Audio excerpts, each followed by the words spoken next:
Another ship discharging refined petroleum products in Africa's biggest oil producer. This is an almost everyday occurrence in Nigeria. Years of mismanagement have rendered the country's 4 refineries inefficient, so it imports most of its domestic needs.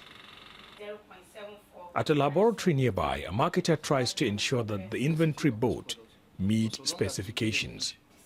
These are importers that traders in Europe and elsewhere target to offload their products. When you look at the quality of a product, you know whether it is acceptable within the confines of your country or not. If it doesn't meet, you don't even bother about it because it will not be allowed. But a Swiss watchdog says eventually such products find their way into the West African market.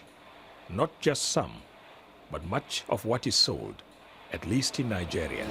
Enforcing standards has been a challenge in many African countries. Corruption makes it difficult to regulate and sanction major players in the oil industry. While the European Union allows 10 parts per million of sulphur in its petrol, some traders supply refined fuels to African countries with much higher sulfuric content. The report says Nigeria, for example, allows as much as 3,000 parts per million of sulphur in its petrol.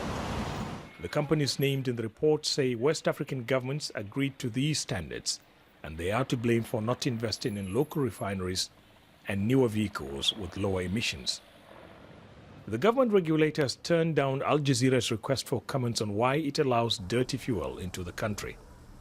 An official of the Department of Petroleum Resources says they don't have any comments now, and that Nigeria is not the only country affected by the report.